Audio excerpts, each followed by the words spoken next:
Focus 360 the final channel koli nga bulijjo tubeerawo okubanga tuwa updates ez'enjawulo okusinziira biki ebitambula mu ggwanga Uganda. As usual, every Tuesday beera ne wine Frank Balkeza Ntambi in Focus with Frank Ntambi wakukolera VAR na analysis ez'enjawulo ku topic zibaddewo.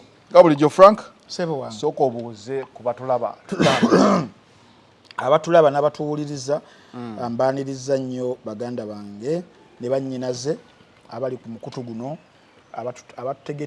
abatutegeera agatawulira vumbe n'okutuulika amaaso buli wakubiri okubanga tuwayawayamu kugabe batulaba n'abatuwuliriza wali awuliriza social media waliwo banafa batulaba nga teeka bali batulaba essimu ye n'awuliriza nga wakola emirimu. You're right. Waliwo ne baluna bala basobola okugoberera nga they have visual impairment. Ng'ayita omwana sooka onterekawo final channel. Waliwo omuntu yankolera akantu. Badde mmanyi bakakuraminga mbu abatulaba n'abatuwuliriza. Ono omusajja ono gwe baasibye. Aliwa. Bali kumpi kundoza bamukomyewo musalira very soon. Muzibe wa SB4. Muzibe wa SB4. Bali moto. Mu lutalo yali mu SB4 yatuka n'agamba nti nalabye obwana bwe yalese ku TV obwana bwange. Soko obeko oyo muzibe oyo yagula TV nga bakatandika omuyamba era muzibe ekimuguziza flat screen story yali agiguze giwuliriza kati awo munnange so banange tubeyanziza nnyo Focus 360 with Frank Ntambi nga tukuba layini VAR ku bikoze amawulire naddala ku nsonga ez'eggwanga enkulu. Yes, nga bulijjo tubatuusibwako Lugave Herbal Cough and Flu Syrup gwe wenayinamu enkenyera emmiro gikusiiwa senyiga sinuses ku makya kozesa Lugave Herbal Cough and Flu Syrup ejja kuyamba yakasibwa National Drug Authority era ng'etusangibwa mu clinics, drug shops, pharmacy ne bwe batunda ebintu bya Uganda. Omala oyo gwalina ulcers oba olina obuzibu bwonna mu lubuto ofuna bloating, ulcers, complications ku mmere emu gy'otaakyalya osobola okukozesa Lugave Herbal Ulcer Syrup ejja kuyambako mu mbeera emu oba endala. Lisangibwa mu drug shops, clinics wamu ne batunda ebintu bya Uganda emitala w'amayanja. Haji Yasin Kiza musomi wa dduwa gwalina ebizibu ebyenjawulo osobola omukubira ku namba gy'olaba wansi awo n'obeera ng'osobola okuyambako mu bizibu ebikutawaanya. Ate ne nkugamba nti gwe wa Airtel Money pay any merchant using Airtel Money to enter weekly draw in which you will win smartphones, hotel stays, spa treatments, dining vouchers and so much more. The more you transact, the more your chances of winning. Simply use my Airtel app or dial *185*9# at any supermarket, fuel station or restaurant to make any payment using Airtel Money, because Airtel Money is accepted everywhere. Airtel Money is instant, secure, borderless, and Airtel Money is regulated by the Bank of Uganda. *185*9# kuba okozesa ng'olina kyogenda kyonna okusasula with Airtel Money. Frank, in Focus today. In Focus we have a lot. Wawe tugenda okuteeka ku VAR era tutunule ki? Tulina bingi kamera yo enensalako. N'obudde kuba tulaba bufuukuuka naye ng'ebyokwogerako of course biyitirivu nnyo naddala mu mbeera ey'ekikugumu. Wano tetukola commentary. Omanyi munnaye mawulire mulimu bya ya mirundi ebiri. Waliwo analysis, waliwo ne commentary. Waliwo abantu abakola commentary naye nga balowooza analysis. Ffe tukola analysis. Analysis tugenda ebuziba w'ensonga ne tugijjayo ne tukusigira ekifaananyi ekibadde ekitono ne tukigaziya awo kye bayita deep analysis nga tewali kye tuleseeyo. So ye share yaffe eno ey'olwokubiri. So mu bimu ku bye tugenda okuba nga tutunulirako waliwo ensonga of course eri mu kutambuzibwa ba propagandists oba ba NRM enablers abamwami Museveni. Mwami Kyagulanyi of course wiiki eri amawulire gaafuluma kakasa ensi nga we yali amaze okuba nga afuluma eggwanga Uganda ng'ali ku Capitol Hill. Definitely. America gye twogerako. Yes. N'agenda eyo era ndowooza ekyo gye twakola ku Lwokubiri naawe era waliwo era discussion eyaliwo prior eya exile eyo self exile naki kakati ate era mu mawulire gasigadde gatambula nga abamu bagamba nti mwami Kyagulanyi okugenda mu bazungu yakoze ensobi olw'ensonga bagenda kweyingiza mu byobufuzi bwaffe lunaku olwali tugenda kukuba torch omanyi struggles z'ensi zirudde nga bastrugglingira okubeera nga beetawuluza ku bufuzi obubeerawo mu kaseera ako.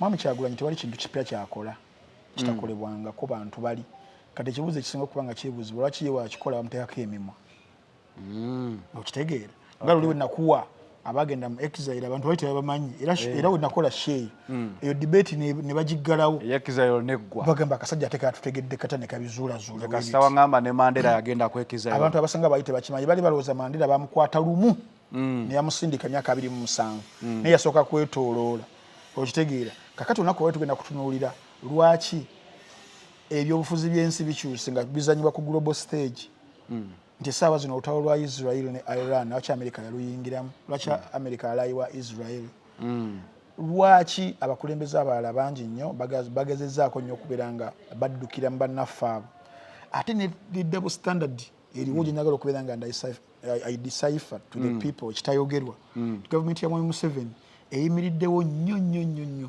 ku kuyambibwa omuzungu kati lwaki Kyagulanyi omuzungu ye tamuyamba mwinda kukuleetera budgets mwinda kukuleetera logistics military support training na biki America biyamba administration ya Mwami Museveni tojja biwulira bali nga babyogera nti awo tekibeera kibi nti America teyeyingiza awo bateyeyingiza mu byabufuzi awo ebeyingidde mu byakuyamba awo kuba kuyamba awo teboogerawo wetubanga the argument is twesonyiwa omuzungu ng'oli mu kkubo no opposition nti agenze ku muzungu naye ng'ate ggwe administration yo yonna we tusketchinga omuzungu akuyambyeko ebitundu nga 6 ku buli 10 kuba domestically wayo nawe tolina maanyi so tugenda batutunulayo sides eyo tulina tumuvuddeyo olunaku olwaleero of course deputy chairperson w'akakiiko k'ebyokulonda mu National Unity Platform John Mary Sebuufu yes ateereddwa kakalu ka kooti bamuwadde bail olunaku olwaleero of course yakwatibwa n'abantu abalala ab'enjawulo mukyala Kamushabe deputy president Mbalala Zedriga esaawa zino ye acting president naye nga yebadde vice president mu north Mwanga Kivumbi later on n'abalala bayitirivu nnyo naye ekibuuzo ekisinga obukulu emisango gye baliko ejja okukuma abantu okubakumamu omuliro lwaki mu cases nnyingi nnyo eza profiles z'abantu bano gavumenti tewangula misango egyo lwaki tasobola kugiwangula tugenda kuba tutunulayo nti bano baba bali mu bajojjesa mu bujojjesa kubanga babakyankalanyamu akaseera ako naye in terms of wali mu kitawuluzi gavumenti esobola kuwangula misango egyo unless byengenda okubeera nga nkola ki nga njogera tunaa tuvuddeyo ng'ompadde obudde ssebo tugenda kukomawoko mu kisaawe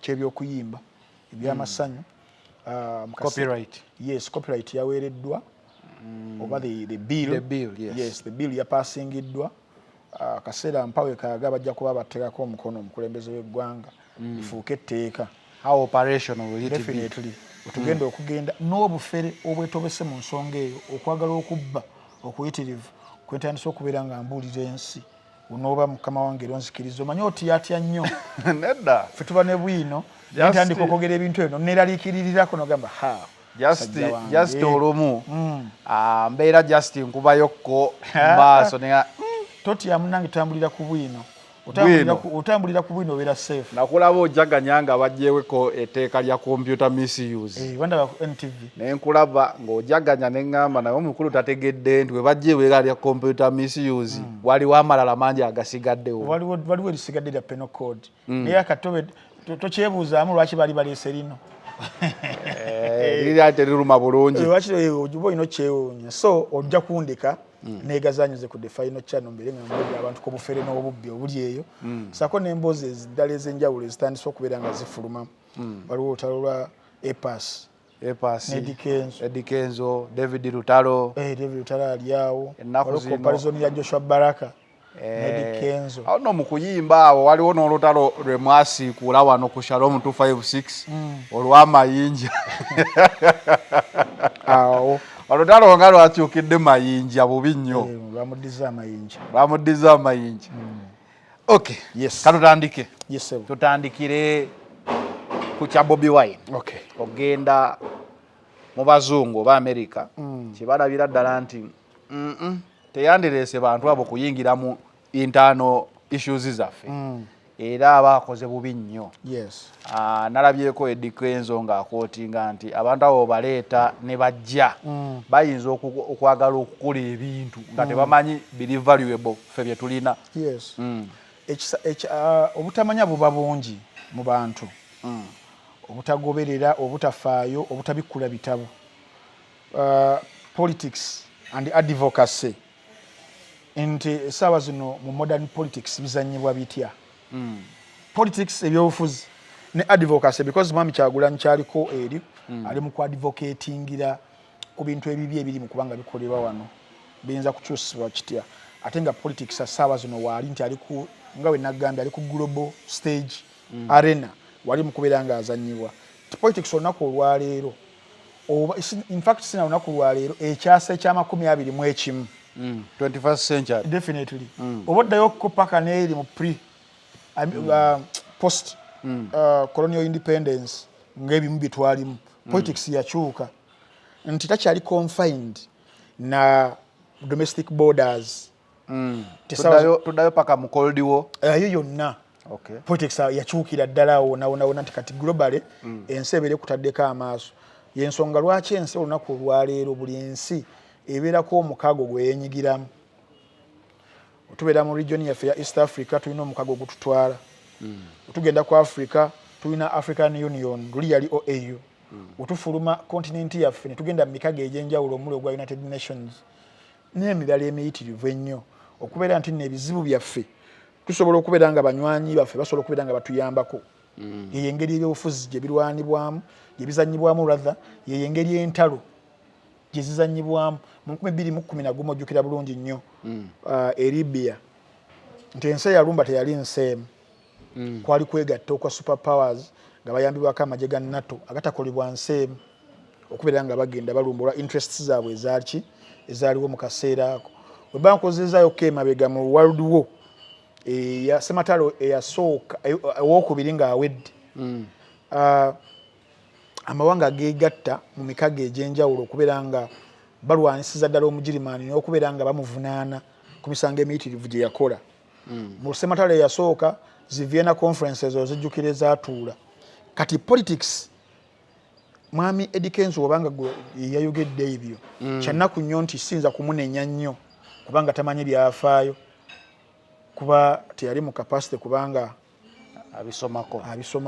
Kusoma kwa Eddie Kenzo lubiri kwali kwakiyita mu lujja kuba bamwa basale ya mpiira nga zenga mu Cuba okusoma nga newaba tasomye munaekawunti. Kati waliwo digital media omuntu asobola okuddayo n'abisoma. Omuntu wakolera ensobi ya kopera neighboring rights nazita neighboring countries kaba kakyama mamera toyinza kumutereeza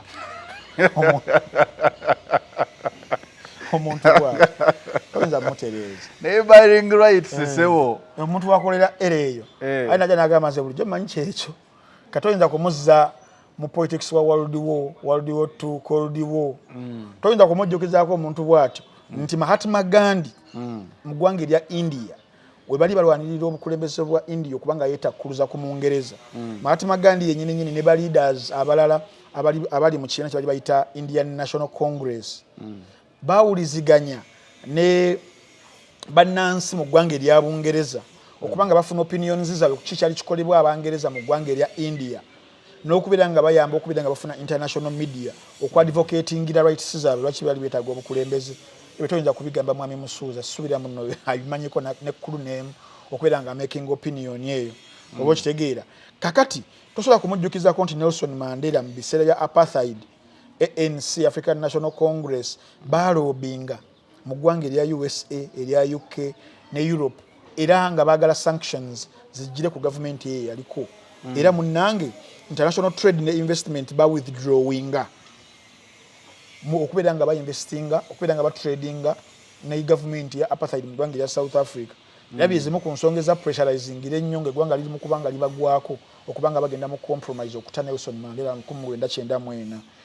Mwami Eddie Kenzo Musuuza tosobola kumunenya tasobola kubeera nga mu mutwe gwe mulimu example y'omusajja nga Martin Luther King Jr. eya drawing international attention olwa racial injustices eryali mu ggwanga erya America. Nakubira Martin Luther King yakuba enduulu eri ensi yonna negigamba bannange muteekeyo eriisa ejjoji kituyita global scrutiny ku byali bikolebwa naddala mu Washington DC owali wava amateeka gaali gasinga ojjukira bulungi nti bateekawo netteeka nga erifaanaganako n'erya apartheid nalyo nga tteeka era Jim Crow mu ggwanga erya America era nga lisosola baddugavu okitegeera kakati awo munnange tosobola kubeera nga omunenya saagala oadressinga yo omu waliwo examples abantu basobola okuwa nga balaga nti involvement of international powers that be buli we ziyingira mu nsi zigireka zigisensudde. People will give you an example nti Gaddafi yagenda yali mubi but where is Libya now? Kati abantu basobola kurelatinga ku ebintu ng'ebyo ne bagamba kiyinza oba si kirungi approach. Nze ndi mubajjirayo instances ezagaininga ebibala nga abakulembeze ba struggles abaaliwo bawanika omukono ne baguwanikira ensi eberenga eraba. Ensonga za Libya zaawukanira ddala ku nsonga Mwami Kyagulanyi yali amukubeera nga alwanira mu ggwanga erya Uganda kubanga Libya yekijukubye zaali interests z'abali bonga bo so si bannansi entayale mu ggwanga erya Libya. Ne kati eggwanga erya Uganda Mwami Kyagulanyi ensonga zaali mu kurepresentinga ziri nnyo ku bannansi. Twogera ku involvement y'amagye mu biseera by'okulonda nga wabadde ng'obiraba emiggo ne gikubwa abattibwa ne battibwa abasibwa ne basibwa awatali ensonga okitegeera. Sente y'omuwi w'omusolo empitirivu ennyo eri mu kubeera nga ekozesebwa ebirala than okubeera nga developing eggwanga ate ng'esinga eva mu bali bannaffe abagireeta wano kwegamba amongst others naye nga biri nnyo ku muki ku munnansi nga we nkugamba ekya Mahatma Gandhi ekya Martin Luther King Jr. ekya Nelson Mandela it was more of bannansi. So there are success stories as well. Definitely there are success stories. Baja kwa highlighting nnyo berabe zebalaba eziremeddwa but circumstances because this show is to analyze wotunulira ensi invasions z'ensi zize mu nsi ziri zino tulina okutunulira factors at play zaawukana kyenkugamba ekyali Iraq ekyali Afghanistan basajja nga baagala kafuta gabo balina okujja they have to invade whether you like it or not. Ate nga tebaliwo omuntu abataddeko pressure mu nsi ya Iraq nti banenge mujje mukube mu nsi ya Afghanistan banange mujje mukube mu nsi ya Libya tebaliwo bali baze kubba bubali kyo kyali kyabwe ekyo oba kitegeera kati tuli wano ku someone who has gone for advocacy. Abakulembeze abo ngo bavuddeko buli muntu alina ekirowoozo ekyo nti Mwami Kyagulanyi okugenda ebweru okugenda mu America yakoze ekivuve ky'amaanyi nnyo nti tuleke Africans to solving it because now the analogy or the ekiri mu kutambula kibatambuza leka Africans tuyokolere kuki ku bizibu byaffe. Yes tuyingiza amwani muzungu si kyeboogera gobeera nabo otandise ebintu byo abantu bagamba African issues need African solutions. Definitely but now tekikyasoboka.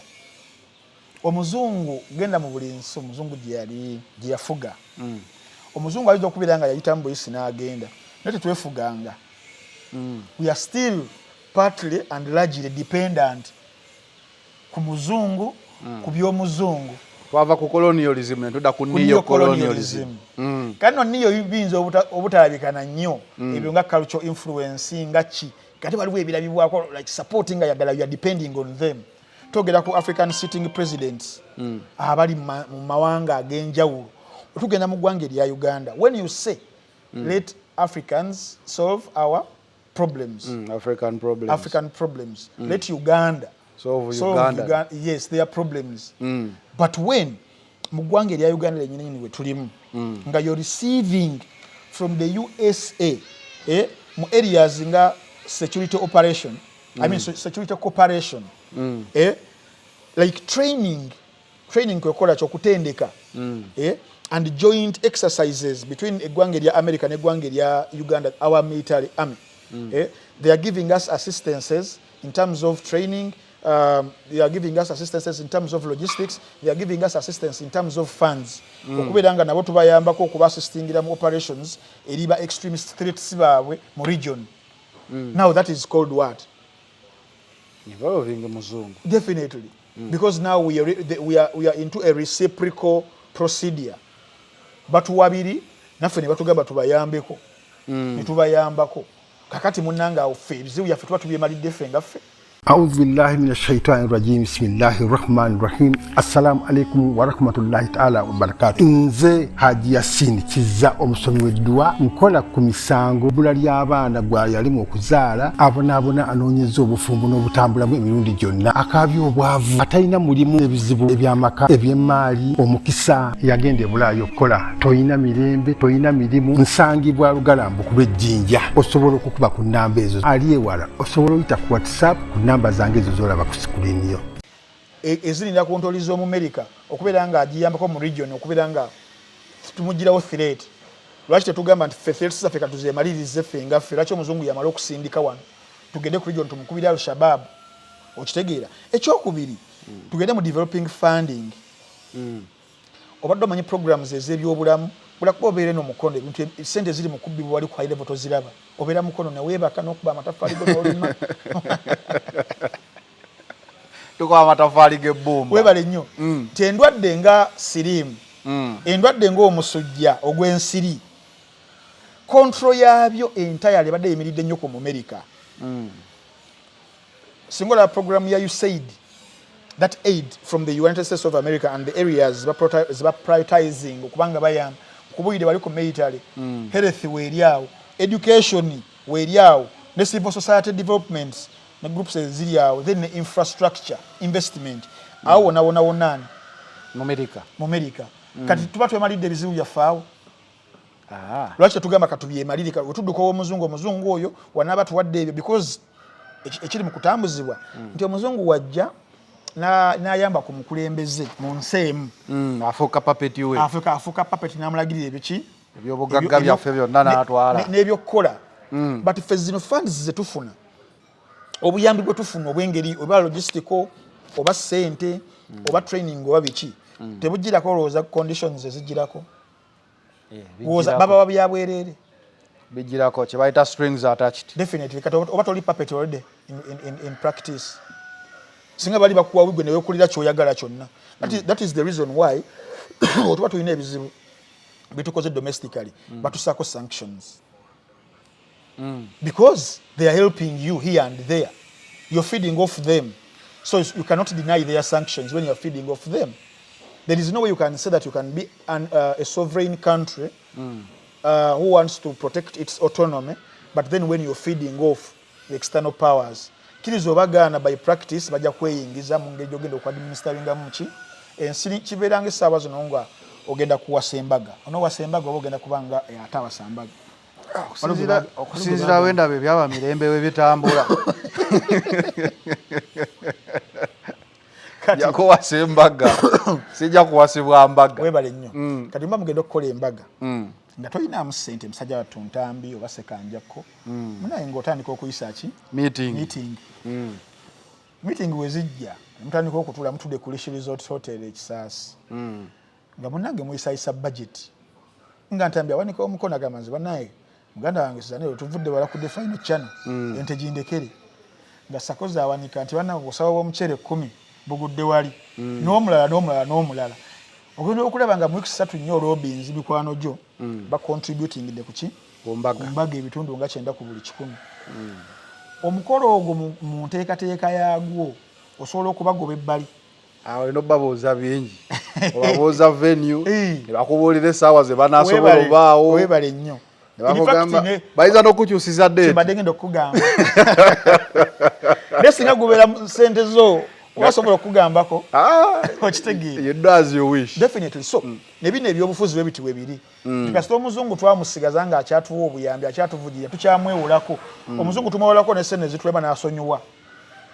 kiki twekoledde ku sente ezaffe ekiri awo enguudo zonna ezisinga zizimbiddwa bantu nze kasita nalaba omwala nga bagamba gwa World Bank nkutidde omwala yes just omwala omwala nguudo buli kimu omanya sente either bazeewoze mu World Bank abazeewoze mu development funds bazeewoze ludda bazina okubeera nga ziddayo oba kuliko strings ezize okubeera nga batusaasira basobola nga batusonyiwa otugenda mu kamyala nkubulire ku by'essente estimated amounts eggwanga lino erya Uganda lyezifunye ku muzungu okubeera nga tewaliwo omuntu wa NRM alina any moral authority whatsoever questioninga Kyagulanyi okubeera mu America teriyo talina bbeerayo oba examples ziri ze nkuwadde now mu myaka egiyise eggwanga erya Uganda under Museveni's administration they've received hundreds of millions of US dollars annually buli mwaka in various forms of assistances.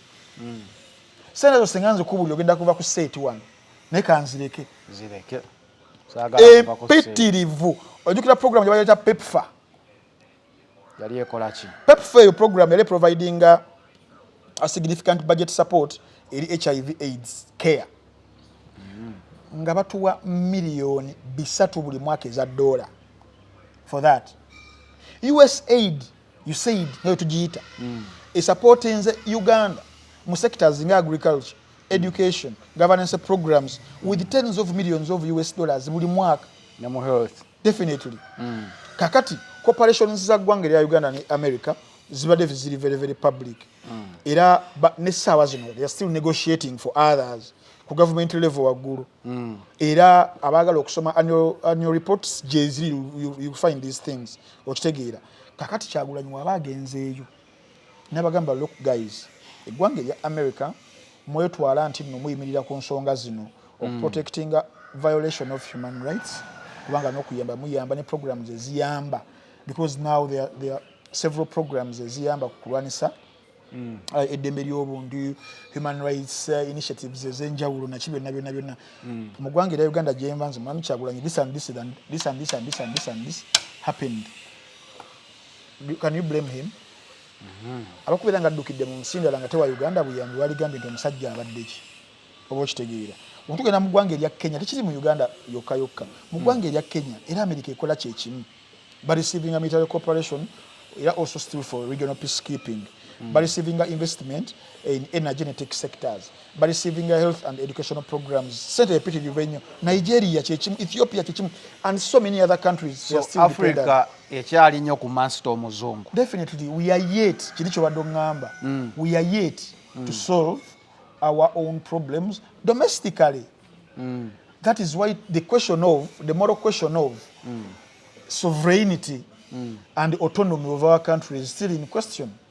Oba okitegeera so ebeera yo teweri ku ggwanga erya now otugenda ku omukulu yennyini yakyogedde omukulu akola mulimu ki muyimbi. Thank you so much. Badde manyi tugenda mutwala ku copyright nedda njagala kyennyini kiki the double standards in his statements wabanga yazogedde bw'ati yali arejectinzeeko Western global recognitions nga mu ggwanga erya America BET and Grammy nomination. Pozira yasooka n'otuwangu ya BET. Yes. Ate yaba America. Yaba ki? Yaba America.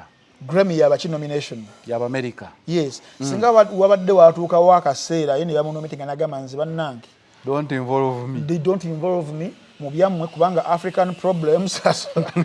But now the nominations are not problems. For him. They are African success. For him. Because what do you call a problem and a success? This is the side kwotunodde. Singa bannayuganda batuuka ekiseera the sanctions zize nga tebakyabakuba migo tebakyabasiba it is success to them but oli yakirabanga problem. So you cannot be the same person agenda ku kisaawe ky'entebe nosayisa visa n'ogenda mu ggwanga erya America okufuna recognition yabwe mu awards zaawo and then you question and you are the same person agamba ono ye talina kugendayo. Definitely. Because kyekiri kyegambye nti kati ensi tugirabira ku world stage. Wazo omukulu yasasulako ka Times Square. Definitely. And it made new. Definitely. Wachiti yasasula wano ekisasula Times Square yafu. Ojemanyi eri wa. Lwaki siji yasasulira? Lwaki yasasulira ya America? Omukulu Yes. Okay. Yes, kati olaba kyenjagala okugirayo kiraga ensi weeri. Double standards. Ne wobeera muyimbi e Uganda, you will still need recognition. You will still need advocacy from Western powers because even the way those awards are distributed and received and politics yali involved there. No mugambya gye kisaasi wali ku bitaala. Waliwo Times Square wane kisaasi. Waliwo roundabout square. Lwaki African problems tuzemaliriza. Lwaki ne yadduka ku New York Times Square. Nalekeyo ekisaasi. Nalekeyo ekisaasi eri wano. Toseka. So nkyenjagala okugyawo nze nkuwadde side zombi so double standard zirina okuvaawo tukkirize nti nno tuli mu wekaba katu tukalimu ffenna wonna ali mu ntebe ali wabweru w'entebe ali mu kuyimba ali mu firimu ali mu bizinensi essaawa zino tuli ku global stage nti essaawa zino neno olutalo lwa Iran Israel ne America abagagga ba wano ng'ovudde ku ggwe badduse dda mu bbaka ku exchanginga sente zidde mu dola lwaki dola yali nnyemu webale nnyo ti dola ekuuma sente even in gold okitegeera kati ensaawo wetambulira newobera Uganda kikkakatako okudduka sente za Uganda ozikoleki ozichanginge zigende mu dola ozikumiraawo ebyobugagga ogira otunde sente oziteeke mu gold okitegeera kati awo ensi weeri whether oli Uganda oli Somalia kiba kitegeeza nti problemu zizaffe tetuli ku mbeera ezesolovingira. Okay. Yes sir. So omukulu akakkanire ddala nno.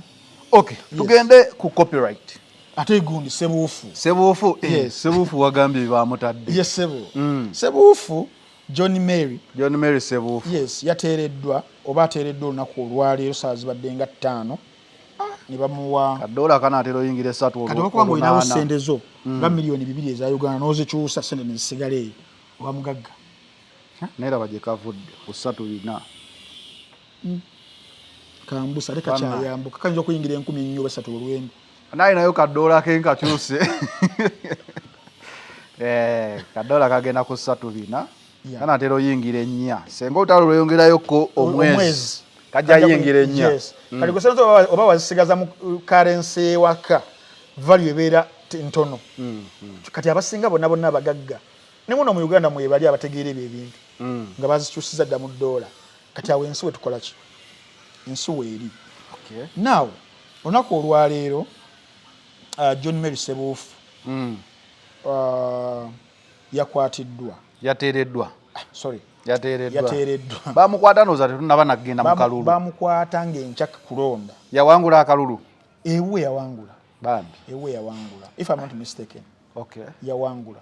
So akwatibwa on the eve of akalulu ketwagendamu ako alongside abala abakwatibwa omwali Jole Jacqueline Tukamushabe ono ye deputy president Western Uganda oyo nate mu kukwatibwa kwe batuuka bakira babuuza ebyokwerinda omuntu wabuze ngaagala bamuproducing nga tebakkiriza nti bamuyina. So she was held, it is called being held incommunicado. Yes, was held incommunicado for I think 2 weeks. Communicado olulimi kiruyitale? Latin. Yes. Okay. Omuntu okumutwala abazungu kye bayita captivity. Naye nga tebabuulidde. Kidnapping. Eba kidnapping nga bajeeganye. Nga si bamulina. Then Jole Jacqueline Tukamushaba rather. Abakwatiddwa tugenda okulaba nga ne Lina Zedriga naye akwatiddwa. Of course era misango gye gimu. Babagamba inciting violence. Then later vice president era omulala n'akwatibwa. Oyo yakwatibwa after kalulu. During that night. Bamutayako terrorism. Yes, Sebuufu yakwatibwa before kalulu yakwatibwa noza mugundi eri naye bagenda babata. Yeah. Gundi naye bamutadde Katushabe. Tukamushaba yabulayo. We basiri mistaken yabulayo. Bano babatadde ababiri naye ng'atabo batono kubi bakwata. Kubanga bano just tubamanye bumanya nti balina ebifo ebyenjawulo naye abana abakwatibwa bakyali bangi abali makomera ag'enjawulo abakwatibwa nga tuli mu campaign abakwatibwa nga tuli mu kalulu abakwatibwa after kalulu mulimu n'abakwatibwa ekisanja kiri nga tuli mu campaign ya 2020 kyekifaananyi ekikulaga embeera gye tuli mu ggwanga eya Uganda nti okuwagira omuntu gukufuukira omusango tigwafuuka musango kali muwandiike ogulina okuteekebwa mu Penal Code Act mu ggwanga erya Uganda. Naye ekisinga obukulu emisango egyo kuba ono baagamba mwami Sebuufu nti in various locations in Kampala, Mukono, Masaka, Mpigi, he encouraged and mobilized the people to attack supporters of NRM because of their political opinion. Yali charge sheet nagirabako. Kibamuvunaana musajja wattu. Naye cases ezo za inciting violence zezimu ku cases z'ebyobufuzi ezizze nga tuziraba ku bannabyabufuzi ab'enjawulo omu ku bo Dr. Kanokiza Besigye mugimu ku misango egisize omuggulwako giri ebiri gye mmanyi inciting violence terrorism and waliwo guli omulala treason egibeeraawo tebakyakyajinga nnyo treason bagisangulawo kati kuliko terrorism katubazaako terrorism nakubulira lwaki nti treason oba ofuna amaanyi omuntu abadde ayagala okuwamba ensi oba okukola ki okulyawo gavumenti waliwo espionage ng'otunda ebyama bya gavumenti waliwo eyo treason ofuuka w'amaanyi kati mwami Museveni kyamukaluubirira nga buli ofuna heroic message ekujjirako and political capital kati n'agamba nedda katukyuseemuko kati oli ku terrorism obulya terrorism teri muntu ayagala kwesembereza ensi yonna ekugoba bugobi tolina gy'oddukira oyo aliko emisango gy'obutujju kati bo tebayinza kunoonyereza kutuuka ku ground kumanya bakujwetekako oba biki yuka ne propaganda bafumbiddwa mu media eno na biki buli oli wagenda ku Google era ateekamu sekanjako very good man with no case clear file so that is one of those cases ezirudde ku bannabyabufuzi abasaidi opposition nga gibaggulwako naye kikwewuunyisa nti nno singa obeera okebedde cases of prosecution winning those cases and the moments when those cases have collapsed, that collapsing y'emisango egyo ye nnyingi rarely prosecution wefuna conviction ku such figures lwaki nti giri very vague ekimu ku byagisizzaawo teeka lya computer misuse mwalimu ekyali kigamba malicious information. It was very vague because bababuuza what does malicious mean, kitegeeza ki nga kiri awo tekitegereka bulungi nnyo. Kati government wa prosecution ebeera erina okufuna because mu criminal tukugamba you have to prove beyond all reasonable doubt. Mu criminal kati wazibu nnyo lwaki tugendako ko mu Lulatini lw'amateeka n'okunnyonnyola mu Luganda ne mu Luzungu. Imagine nga olina ba defense lawyers kibumanyi wano mu ggwanga abalungi Elias Lukwago ng'ali ku side eno tali yekka alina Elias Nalukoola tali yekka alina Seggona tali yekka ani Asumani Kanso George Musisi those are political. Kati gwe prosecution kubole bafaanana ba state faanana ba state teyaba nakisaba state badde manyi ba state be babeerawo ku lw'eggwanga be baloya ba government liri bateekako Uganda versus Entambi kati aba bajja okutuvuna be ba state akaato ako kali psychological nnyo okuvuganya eggwanga lyonna Ntambi yavasinga Uganda kati ate mu Bangereza obeera Wayne Rooney versus Ebuli yali Queen Elizabeth, something like that. Ovasinga nti fulaka Ntambi vasingi kabaka tubakubanga tuli mu Bwakabaka nga kiba kinene ogamba ye musajja wattu kati nze Queen Elizabeth mwagazaaki okubanga muvasinga. Kati questions ezisinga okufirowingibwa eri prosecution under these cases nga ya John Mary Sebuufu nti musobola okuprovidinga specific instances omuvunaanibwa waffe we yagambira omuntu yenna ocommittinga violence rather than bye muli mu kubeera nga mucho nti yayogera ku lwali nga tugenda mu legal doctrine gye tuyita mens rea. Mens rea kibayita guilt of mind.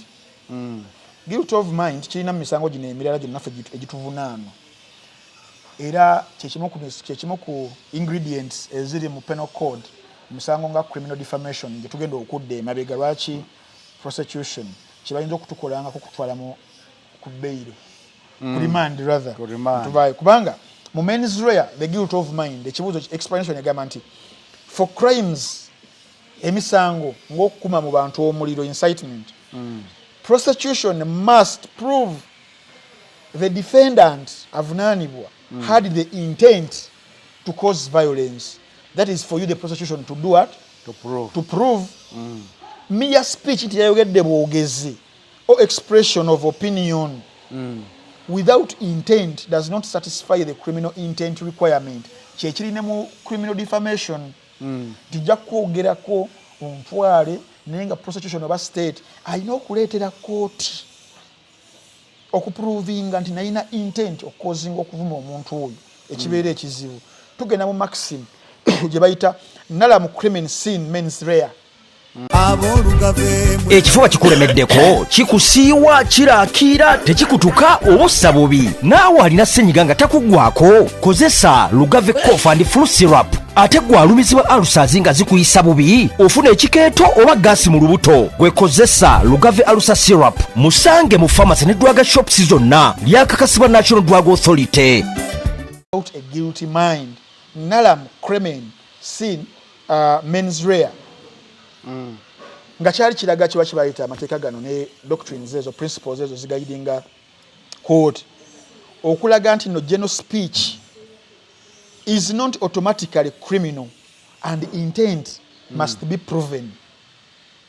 I was stating otandise okumuwa omulimu ogubayita olusozi gambalagala nzira mukama nyambe njagala kuddayo kusoma amateeka njagala kuddayo mukama nyambe nkyanoonya funds noonya sente tukwongerako ebyalo tofuuke muzibu nnyo nkyajagala njagala fuuka muzibu nnyo njagala kusoma amateeka ebyaddala kuba njagala nnyo beera defense attorney nampolereza kubanga eri ku abavunaana badeni abayina nnene gwomubuuza bibuuzo biibyo nkugambye kubanga he has to prove he charges must do what must prove katugenda ku kyawuka kyebayita questioning of causation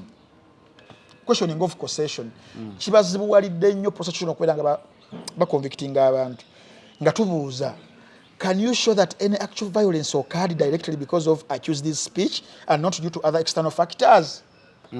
Okiddiza no state atubuulire olwogera ku prosecution nti waaliwo obulumbaganyi bwonna obwabeerawo directly ng'ono yabukozi nze olwokuba yayogera ebigambo ebyo oba waliwo external factors endala eziyinza okuba nga zezaavaako. Yes, era bwe tugenda mu criminal law oyo kye tuyita causation in criminal law nti the prosecution must establish a direct causal link between the accused's actions and the violent act. Prosecution yina okubeera ng'ekiraga court. If violence occurs independently, the accused cannot be held criminally responsible. Otugenda mu Latin the maxim batugamba cosa proxima non remota spectacular. Ekitegeeza the nearest cause not a remote one is to be regarded. Ekivunula purpose ya maxim eyo nti baabagala okwekeninga omusango nti violence esobola okubeera nga yakolebwa yaliwo naye wetuba tugitracinze ono yagivunaanyizibwako speech oba ku byaliwo ebirala so si ku speech y'ono cosa proxima non remota spectator we bakiyita mu Latin. Tugenda ku kyokusatu questioning the evidence of violence.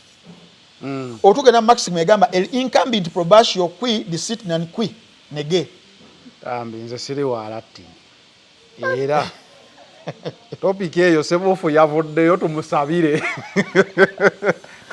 court sigenda kuba wano ng'omaze okuneerumisa olulimi ate enkya nemikolera balala twagobe tutera okulaba saga yagwero batevezi nga boogera nze nabiyigira ku bo nga bagamba incumbent probatio que deceit non qui negat ntitwakubyaso n'omupiira omuzito tamivaayo eyo tugende mu copyright. Can the prosecution provide independent eyewitnesses? Okitegeera tugenda ku questioning of the ambiguity of the speech mu Latin tugamba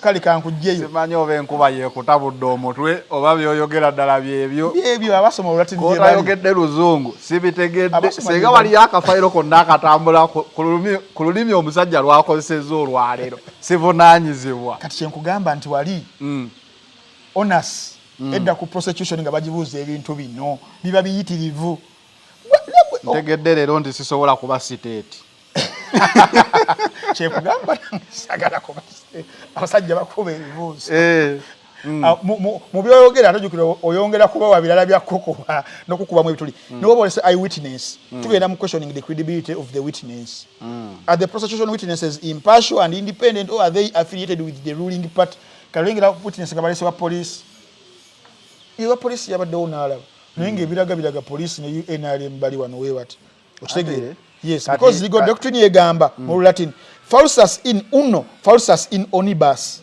eyoko kamanyi kango kategeeza kisikamanyi kategeeza false in one thing false in everything obulimba mu kimu kitegeeza obulimba mu byonna katwaliro saa kungamba false in one thing is false in everything waki ogamba false mu mateeka bulimu bata Latin maxims kyekyo nagamba ekya he who comes into equity must come with clean hands ekyo leo kiina tosobola gamba what is good for the geese is good for the gander ate bali bazungu kanafa abalatin tulina ebyo tuli bazungu tulina okutiisatiisaamu ko ku mulamuzi kati kankubulire ng'oyagala otiisatiisa ku mulamuzi ajja kuza ku rebanda emyaka 10 ye aba akiyinvinze agamba musajja oyo ogesebo mu kooti gwe jogende mu kooti gwe kyogamba ayogerayo Lulatini olwo oba wali weewombeesi ate ate mulamuzi jukana ate wabanga alumanyi alaba ng'owoomesa olulimi agamba continue ng'okuba ekirala nti lex scripta premis puta scripta edda kulaba ebbanga lyonna wali weewombeesa entambi tewajjayo wadde akalatini akamu walinga Arsenal we were humbled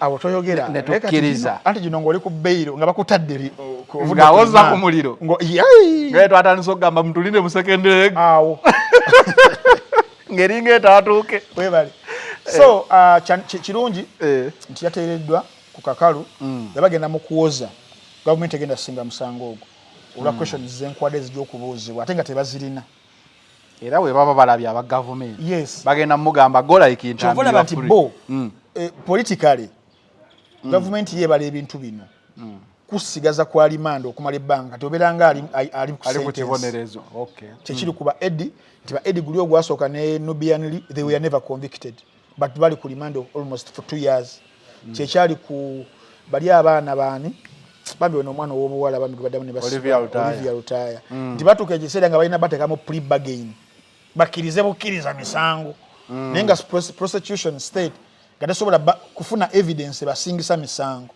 naye nga babatadde wali they are frustrated ebbanga ligenze nga balina abamu balina okugenda mu bapleadinge bakugambye nti state ojja jogerera Olulatini lwegamba olufuuwa naye yeegambe ku remand eno wewali ekibonerezo kyaffe tubale tumwagalamu emyaka 3 anti era asobola kukweta Olulatini mugondi mu kusaba bbeiro tuba tuli bwe owekitiibwa omulamuzi naye we tugendera wali mu kuwoza Allah akbar subhana kooti ewooma ojjukira ono eyali awoza oba batamuwala kyoyina teeti eyabuuzanga omulamuzi ebibuuzo ffenna ne tulowooza nti agenda kuwangula yakola atya ate gyali mizito egigye ate yakitegeera nti ndowooza gimusinze naye nga alina fighting ng'alina okukozesa effujjo lyonna nga lyonkozesezaako tola mabirizi kyeyakola omulamuzi kyogedde kituufu mabirizi male teeka liri we lyayise erya computer misuse lyali liragirirawo ddala nti buli muntu ali ku musango ogwo akole ki ateebwe olunaku olwajjo n'abadde ngoberera ku keesi eyo bazze nga baagala omusajja akole ki ateebwe naye tebaamuleta ku lwakutaano nga bagamba yali public holiday kati nga bagamba nti ekkomera lye libeera takyalina lukusa kugamba court doesn't have jurisdiction over him because now etteeka baaliggyeewo so omulamuzi jjukira mabirizi abayisayisaamu amaaso ate yavuma deputy chief justice bamuzanye technically naye omulamuzi yagambye magistrate n'agamba kale mubimbulidde naye mugende muleete kino ate ekiraga judgment ku musango guli ntino baguggyeyo so sometimes that's how the courts play you so gwe buli wonoyogera oli big headed nga era wonoyogera Olulatini lwo tojja kulaba nga weewombeeka ebbanga ddene just be humble. Thank you so much. Kale katugende ku copyright. Yes. Copyright and neighboring rights. Yes. Ngeri gyogedde Latini eyo.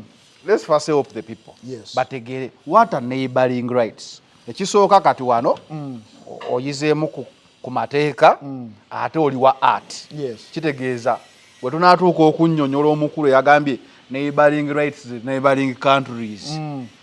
Tusooke tusiige ekifaananyi mu copyright which are the neighboring rights. Okay. Now etteeka lino lyazze nga baliyita Copyright and Neighbouring Rights Bill eyapasingiddwa. Neighbouring rights omuntu wakiwulira nga tali nnyo mu lulimi oba tali nnyo mu practice either ey'amateeka oba either eya performance. Yes. Ayinza obutakitegeera bulungi ne waba kalinga mwali naye nga teyewadde budde kumanya ajaziyita neighbouring countries kyannaku nnyo. Naye neighbouring rights njagala mbeere nga nkuwa ne example nti producer ow'oluyimba naye producer muteeka ery'amateeka tabeera producer ono bawa yabeera ataddemu ssente. Producer yaba ataddemu ssente mu this law bwe bamuwali nnya lya producer watu tukozesa nnyo feri mu film producer yabeera nannyini waayo kati ekiyiye kyonna abakiproducinze oyo akifinancing atekawo producer si producer ono omukubi w'ennanga. Anyone who financed the song holds neighbouring rights in the sound recording and songwriter abaluwandiisa ebiseera ebisinga yabeera omuyimbi oba composer. Songwriter ye composer. Yes. Ebiseera ebisinga abayimbi abamu bewandiikira abamu babawandiikira but songwriter oba composer they earn the copyright royalties for creating the song itself. Awo natuli mu neighbouring rights. Yes, neighbouring rights wali ku balala atali muyiiya atali artist yono atali mufumbi kubanga oluyimba lufumbibwa okutandikira kwa luwandiise ataddemu akavuga akoze atya paka kono omuyimbi bo bali ku copyright kyobola babayitagisa okuba ne split sheet omanye nti no omuyimbi wano producer walo wano writer wabanga mulala wano kati neighbouring rights nazijja n'okusaidi yono abeera financing oluyimba ekiyiiye ekyo kibeerewo oba kitegeera. So awo tuli amateeka ago agagenda okubanga gayambako kwono yennyini actual performer nannyini kiyiiye ekyo noono abeera akitaddemu.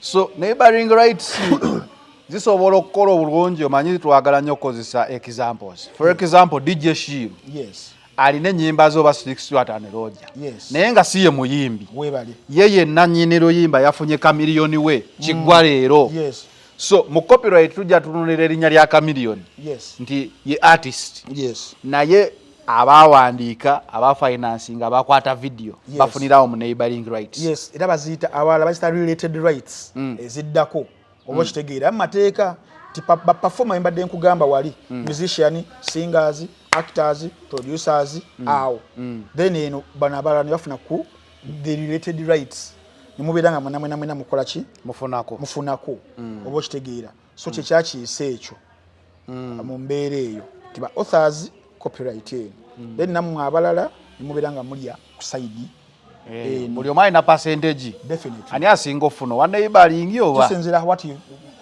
mwateesa mutya nti buli kiyiiye ekiba kiyiziddwa walina okubeerawo agreement kubanga waliwo omuntu ntambi agenda okujja ne ssente ze nga mwembaguze munkolere ekyo ekintu style ya DJ Khalid. Definitely.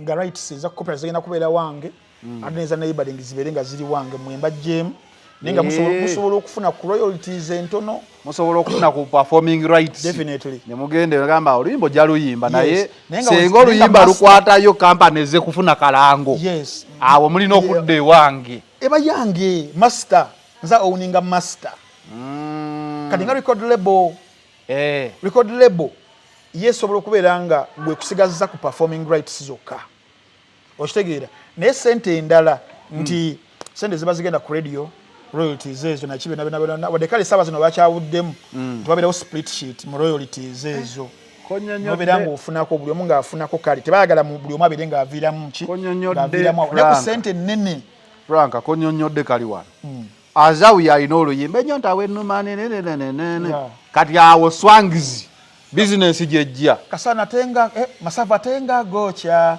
swangizi yakutte sente milioni 5 nekola akalango katugeze Dr. Brain katugeze yawandiise ne musasula okivemu negenda mu nesasula producer nakuba ki kuba ebivuga byo kivemu anateekamu buli kimu kyonna bwengo mulimu gw'osigazza genda mu studio okubeera ng'oyimba olimbo the recording ebeera ekoleddwa eyo omuntu aba alina ogifunako ssente nyingi yabeera ono record label ejjanga ye producer. Yes, ejjanga ye producer nti ne balugenze ku radio oba ku TV royalties ezo zina kuddayo mu record ki record label okitegeera gwofunako ko ku performance rights ezo nga nazo tuzibazo inawo performance bakusololeza because ne wano mu kusoloza CMOs kyolaba nti ebimu ku bizibu bya CMOs za Africa tulina the monopoly system monopoly system etya nti osanga UPRS nga rights zonna zonna yagala ebirenga yizisoloza yizitrackinga nenga wogenda muziri ense endala bo bakirabirawo ne bagamba nti weziba mechanical rights lekono yebibira CMO ya mechanical rights performance rights silikene ebire CMO ya performance rights nagenda nga bazigabanye kyobola nti bo they are very very open and transparent aitabira as overwhelmed as CMOs za Africa weziri because of the monopoly system kakati eteekere mu kujja ekyennaku the impression mu Luganda kyeki ekifaananyi kyasiigibwa oba ekyasiigibwa kyayolesezza a lot of ignorance eyabayiiya ku biyiiye byabwe ninga bano mu kukireeta bakisiize ekifaananyi nti bannanga obugagga buzze copyright yazze kati buli amumunyiza obugagga yabufunye dda baba era nze ndi wano toneewuunya omwezi ogujja nga nkugamba Franka bintu byakantu bino bivuddemu ku radio bankuba nnyo nzizeeyo mu copyright yange mbakuberaga kati obugagga butasobokera wano nti olaba abagita neighboring and copyright and neighboring rights nti mu gundi entuufu nkugambye wabeera kyeta split sheet nga buli omu alinako ka percentage kafuna kati weguba mugaati abagugabanako mubeera bangi ku kiyiiye ekimu oyinza okwekanga nga buli luyimba we lukubwa lwaba kati the contention is nze kennyini Frank ntabyayogera namu we nasoma etteeka eryo nendikubamu ebituli because nze mbimanyi one I'm a student graduate of liberal and performing arts that is drama and film bwemu kubyatusomesebwa nga basics it was copyright law walituulira ebibuuzo definitely it was copyright law when nagenda mu practice nga nvudde okusoma nagenda mu CMO emanyiddwa nga Uganda Federation of Movie Industries to work as a copyright inspector. Okay, kati I'm in a position. Where did you fail? Because ndambe tukulaba ngo buli musajja mugezi nnyo era ebintu obinyonyola bulungi. If you are an inspector of copyright mu film, yes I was. How come the movie industry here is struggling? Bali bagenda kunsiba. But yeah, nga twewadde obuyinza we had overstepped our mandate. Nga bagenda kutusiba senga ndiluzira senga temwanda banako. That was around 2017. Nembi kasana malo okuddamu nenzirayo koko bitwasoma nenjira ningamba hawano. That was the case of Vijay Junior ya Musibia. I nze because I was the copyright inspector who went and inspected nze yali state witness mu case eyo era court we atula abajjukira obulungi ennyo nga bayita state witness nga waali nga wayiseemu nga nagwambadde nga nategedde wano batugenda ate nga omanyi yali awoleza Vijay Junior yali nalukoola kanso wakati nga ngenda kuyimirira mu kaguli bwendi wandogo katuli akasajja kali kagenda kukuba ebibuuzo kati gwe Junior tewamugamba kugali namugamba after ndi nagwambadde namugamba before namugamba Junior omanyi nze sikulinako ki buzibu naye mulimu bantumye ABCD naye aga Katonda mu ggulu mu kulaba kwange fe abalina ensobi fe tubadde tubba ssente because we were licensing ebiyiiye ebitali byaffe wembera nga nze UFM wa Ugandan movies inakufa ku producers banga bampadde emirimu kubanga CMH gikola baba members baleeta emirimu yemwe mwakwatanga aba library nga bagamba ne filimu z'abazungu zonna muzisolooza mwafudda sente z'aba Chuck Norris bana abafudde tugenda kusindikana n'aba Chuck Norris baba kati nze ntegeera after nga nzeyo kusoma etteeka nende bangu omulimu gwenkola gugenda kunsibya ate mu kyamu bannange nimbagamba tulekerawo okukola ebintu bino nga balaba bo bugagga ne bagamba laba nno aliko empewo z'obwavu okitegeera amanzijukira kuba at that time nalina kyali wange babuza abaana yafana okufa kati yalina kalayiburari awe mukono bamuyitanga Beya naye bajja ne bamunywa mbu otunda firimu z'abazungu biki n'agamba sinaamu kina Uganda ne bamugamba kyonna tufe tuzisolooza kati yali nsobi kubanga nkugambye CMO eteekebwa mu tteeka lye regulator URSB egamba nti no buli wakiye tumwe CMO abayimbi UPRS movies UFMI ab'obutabo Euro Uganda Reproduction Rights Organization okitegeera kati obuvunaanyizibwa CM obanga agency you work on agent you work on behalf of a client who is a film producer boy no persuading bajje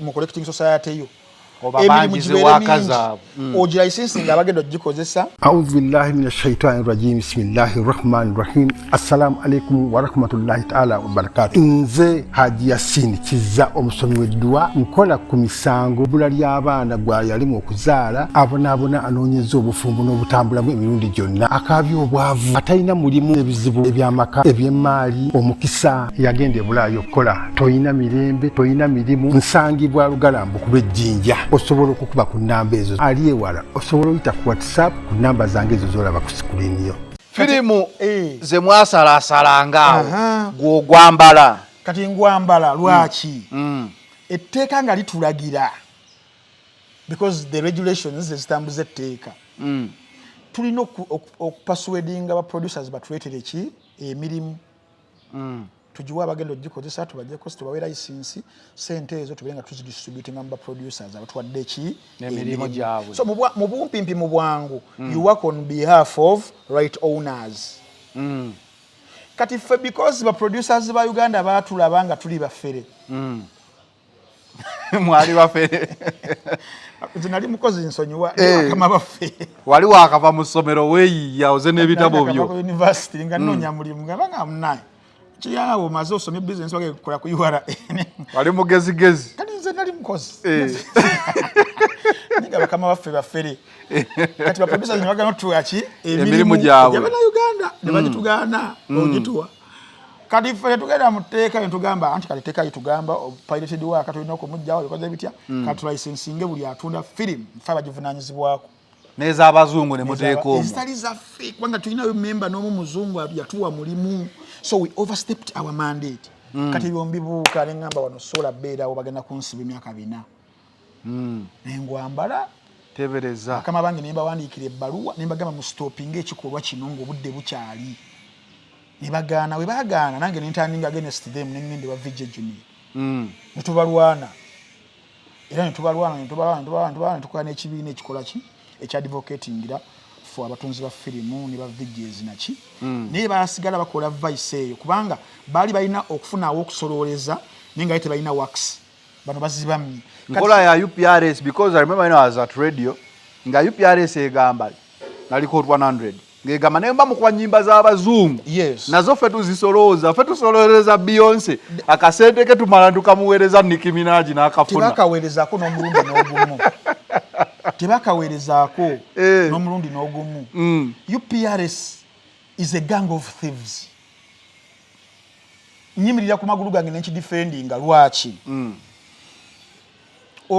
tosobola kusololeza muntu kintu nga takuwadde lukusa tosobola kubanga bibeeramu ssente mwino bamu obuki obwerufu kati omuntu okumusololeza asooka kufuuka memba wo n'akuwa naki n'emirimu kati UPRS siga ogibuuza essaawa zino ku blanket license ze baawa radios TVs mabaala hotels airport luddawa wona music wakola ki waayita baali babawaddekoko ku mirimu gyabali the foreign music. By the way, sometimes you ask yourself lwaki nze nava mu music. I'm a member of the UPRS. Kuba bampa kadi yawe njirina terik expired date so long as you are an artist. Naye bagamba tusolezeza sente zaffe. The most I got from UPRS jali emitwalo nkaaga. Gono bafuna nyingi bafuna akasanvu. Ngendo okulaba nga all the works on YouTube baziguza chikampani oba Kenya kye bayitanga Africa. Africa music katinga ennyimba zo tokyasobola za uploadinga ku YouTube yo. I know. Ate nga tekyali kya mateeka matuufu kubanga UPRS w'ogendayo n'ogiwa wax. Olina okugibuulira ogiwadde rights ki? Kati akakodyo ke baatukola baakuwanga empapula nnyingi nnyo ne bagamba sayininga. Osayiningira awo wennyini mu ofiisi nga tosomye namu. Yes, nga bakusolereza neziri ku internet. Yeti ate awo waliwo n'abalala bosobola okuwa publishers abasobola okubunya ennyimba ku streaming platforms zonna nga bakugirayo. Because ndabe za Bobi Wine ziriko batunikowa. Something like that. Yes. Kati bano bo ne beewa ennyimba n'obuyinza obutali bwabwe because basayiningisa abantu ebikyamu. Kati because bali bakimanyi bonno. Bano abalala bosobola okugamba 100 ntisigenda kuddamu ku banyimba z'Abannayuganda kati nga balina obbalimba tinez'abazungu zaffe n'ez'abazungu zaffe. Yes. Kati it is the same mistake that is they are happening. doing or they want to do. Kyewawulidde oli ng'agamba nti mwagambye mujja kubaza Abanigeria n'ez'Abanigeria n'ozisasulira kubanga they are neighbors, they come under neighboring rights. Naye etteeka liri bwe riti kubanga mweno copyright kye baataddemu kyebayitadde ban convention or treaty. Egamba ki? Ban convention or treaty ogenda mu article yaabwe ey'okutaano yegamba nti nno bajja kubeeranga auto protection from member countries. Naye auto protection in terms of because mu mateeka lo kyebayita interpretation. Interpretation ya auto protection nti protecting ekyange protecting eki kyoba n'ensi ffenna the 186 countries eziri mu ban treaty. Kwe kujjawo bridge eyali baddewo nti senga nalyagadde kugenda Benin nga alina okuyita mu protocol muyitirivu ennyo no bagijjawo nti automatically tusobola okugenda mu nzikiriziganya kati baba bajjawo gap naye tugenda mu nzikiriziganya naawo ebipapula we bijjira nti CMO ye Benin, CMO ye Nigeria bayita COMSO nenda bagitaba biki ziwandiika kyetuyita because wembeera nga nze chief executive wa CMO UPRS ne tiimu yange yonna tusaba Nigeria CMOs oziba ziri bbiri oba emu ne tusindika email nga tusaba tukolagane nabo tubakolektingire ku members bamu. Yes, nabo batukolektingire ku ki members baffe webale nnyo balayisinsinga abakozesa emirimu gy'Abannayuganda naffe tulayisinsinga bakola emirimu gyaki gy'Abanigeria ndi mu the template of the reciprocal agreement nga weebeera. Ekirala ekibeera ekikulu kye bayita repertoire list. Repertoire kuzaayo nedda repertoire list ye list eyo eraga emirimu gye bakuwadde in specific. Tukuwadde emirimu katugaze mu Nigerian industry katukuwadde emirimu 9 ennyimba ze tukuwadde ziri 9. Lwaki? Kubanga buli CMO buli agreement gy'okola ne user ebeerako expiry date. Okitegeera oyasobola bagamba nti mwe CMO mbawadde munyambeko ekintu kino emyaka gino 3 munkolektingire ndabe gibaako gundi ebeera ekoze eki ebeera eri expired giba gikomawo wange nga njiya omulala gwenaawa kyovola abantu bali babeera specific eri egino emirimu gye tulimu and they update every month. Wabaawo gundi eza expiry nze nga bazijja mu database nga basigaza emirala nga bakuwa kati that is called the repertoire list and the database. Kyovola banti mu mateeka ga World Intellectual Property Organization the WIPO basalawo ne bagamba the regulator mu buli nsi before starting up a CMO buli anabe ebifo now the chief executive officer alina okubeera nga ateerwako URSB batunula mu bipapula bye kubanga kuliko qualifications. You have to have a qualification in copyright law. You have to have a qualification in Kambirabe one. You have to have a qualification in what? In nabirina babimbuuza wali kubanza kyanyamba na ina degree mu kati musajja wange yoyo. Yes, you have to have a qualification in database systems. You have to have a qualification in licensing. Kitegeeza nga kyali kifavoringa abantu ba mirundi ebiri abasomye business n'abasomye amateeka nga kyanguwa. Oba naffe abali basomye film and drama. You could qualify because me I qualified because of that. Nimbeera inspector also because mwalimu copyright I had experience, I had knowledge about it.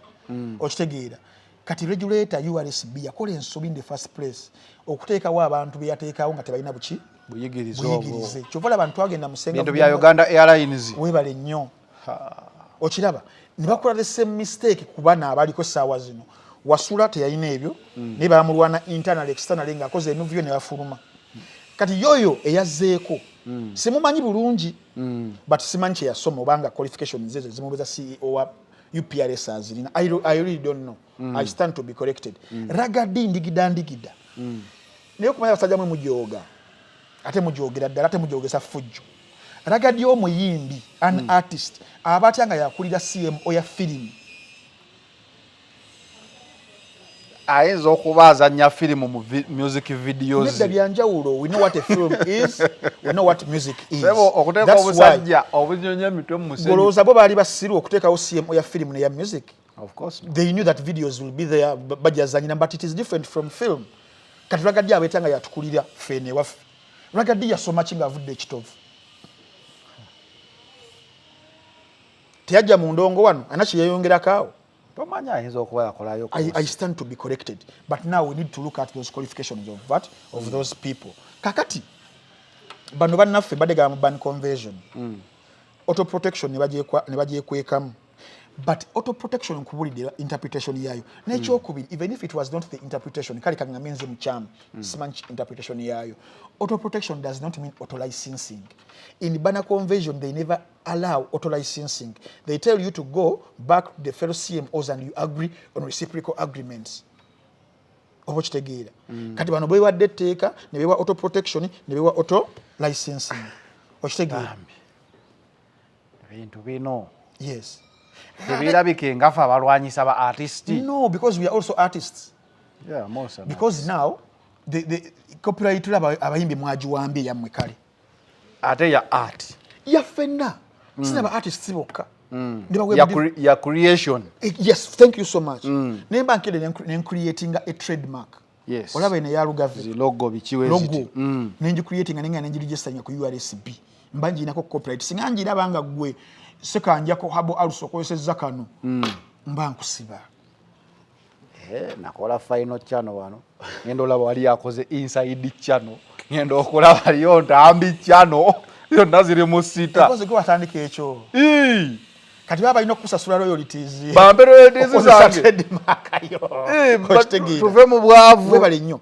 Kati ate gwe ng'obikubamu obutuli ondaga terulinayo tugenda gaggawalira ntambi. Abagenda gaggawala bo we bali Baragadi. Abagenda osolooza ebitali byabwe. Be bagenda gaggawala. Gwe muyimbi odaga lwaki ogenda kudaga. Nti ono akulaze nti asolooza ne zaba Beyonce. Okitegeera. Omwaka we guggwako sente nga ziri mu basket. Yakulaga nti teteme 60% ndizayo mba Beyonce. Nga talina na simu zaabwe. Gwe osegaze 40 ate nga muliko abantu ng'emitwalo ebiri abalina okugabana ku ssente ezo. Kati zi 60 zabbye. Tazisobola mba Beyonce nga bazeegabanya. Okategedde awo. Nkategedde. Akokubiri baleese obuuma bwe bayita audio visual fingerprints. Obuuma obu olindeko omuze speed waliwo obuuma bwe nawulira Bebekulu agamba nti teriyo obuuma bwe bayita copyright biki copyright management system. System. Kati baleese mu bulala. Kati mu copyright eno kujje kwasaganya obulungi to help tracking, to help ku distributing royalties obulungi ngamaze okumanya muyimbi kyakubiddwa kati tuli ku 100. Osasude blanket license milioni 5 wa milioni 10. Zalinga mwenda buli mwaka. Kati bazongeza. Oyina okumanya muyimbi kyafuna ki. Kati lukyali kizibu okumanya.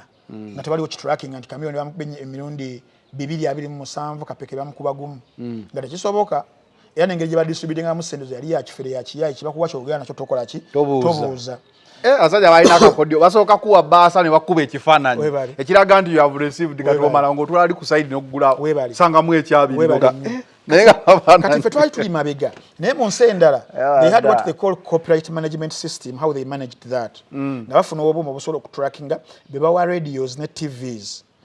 Okumanya nga monitoringa 24/7 what is being played. Ngeno ku database batandika okubeera nga bakompilinga ti Zanero sekanja kakubid linya sugu elyo mu Zanero yennyini. MC Zanero. Zanero just. Waito jakola. Walina okwongerako ekitiisatiisa. The Juggernaut. Zanero the Juggernaut. Yes. Ngenda bikyuse teka lijja tugenda kukyusa. Toddayo. Kakati nga babulina. Banzi balumusidda. Yes. Kati nga babulina. Nga busobola nga basasula yes blanket license mu CMOs zaabwe. naye ngeno batuuka bano okugabanya nga bamanya because database bagirina n'akuma kalaga tracking ennyimba ki ezaakubiddwa emirundi emeka nga kiragwa alina nyina okufuna ki naye omanyi baki kyabayambako ekyo ti because already system yabwe yali digital radio ziri digital tvs ziri digital oba okitegeera internet is everywhere nze koyogedde ku buuma nentegeera the history of Uganda ndi obuuma katono nenze gwamu amaanyi tegana bakugwera muddala ngenda gakumalira muddala kakati gye twakibye tuweete obuuma buno tubuwe buli radio tubuwe buli tv tubuwe buli baala tubuwe buli kikaali tubuwe buli wa bumonitaringa eki music yakubidde obuuma obwo Franka zindako nkwatemu obuuma obwo tebwenkananga obuuma bwa electoral commission okubeera ku ground polling station ku polling station wesirikire bannange ennaku eri mu Uganda kati obuuma obwo bukolera ku ki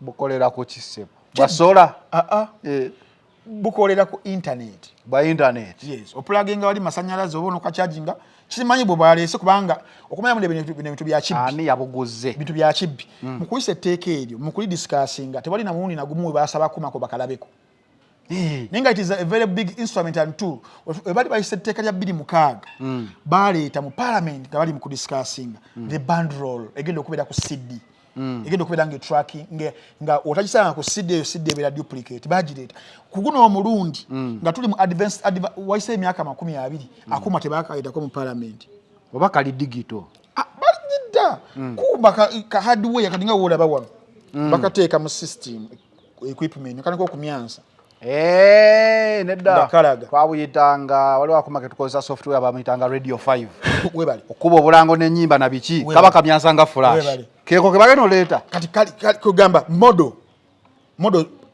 kufaananako wekato nite bakaitako mu parliament kudiscussinga tebakatwalirako ku ba users bayimbi mu makakano kitale kukalaba kitegeeza baliwo nannyiniko agenda obuleeta abuguze lwampaka mandatory as per the regulations naye nkugamba ekisinga okwewuunyisa tuli bakaleetera mu system eri analog tukako kali digital ka 24/7 internet provision kyobala nagambye obuuma bwa internet bwo obuuma bwa iflizi bwajja bwakola tebwakola obuuma bwa electoral commission bwakola mu Uganda bakugamba nti ebintu bibigenda kuba ku buuma speed governor yakola kyobola kati bwe baleese mu Uganda bakugamba nti etteeka lyo ligenda kukolera kukuuma manya tolina tteeka yes kisaba gamba tebabode byabansanya mugamba ntambi tayagaliza kuuma yes kati akuuma ako muneke baleese naye ng'ekiruubirirwa kumalawo container nga 10 ez'obuuma nkola element gwe user gwe olina okukagula tebayeta bulesi ne bakakuwa olina okukagula katugeze ka mitwalo 5 bakakadde kamu buli bbala ng'ekagula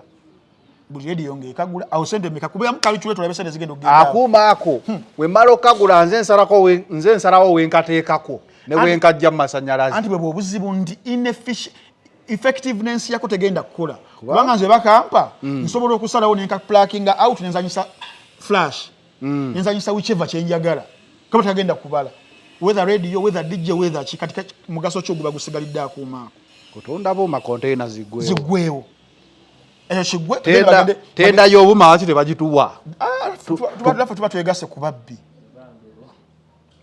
tuba twegase ku babbi kati then badde ku kyokubiri okulicensinga atanani oba gwe DJ oba kumanya sajja wano babbi bagambye nti bagenda kusoloza amabaala ago bagala licensing ne DJ bamulicense ninga DJ music atamukubira wa mu kisenge mubaala kati yobo kyobo omujjako kubanga waliwo amabaala agamu aganyina in-house DJ natena wala wakuba kiyobero omujjako but because basuubiza mu government weyise teeka lino tugenda kusololeza ne sente n'obudde buke omanyi badde olunaku olwali teeka erijja era pay as you earn abafuna sente emisaala percentage yeyongeredde ddala bagenda kuyisa kati gavumenti esaawa zino eri mu kattu enoonya ki enoonya sente kati bano bagikonvinsinze bulungi nti creative sector mulimu sente mu kusolooza ffe muyise kino okitegeera kati digital number plate zo zikyaliko sente jankumalemu ddala amaanyi okuva omubbi we yabba digital number plate nga ne poliisi esobola gizuula kati ate olwakuuma jankumalemu amaanyi zanero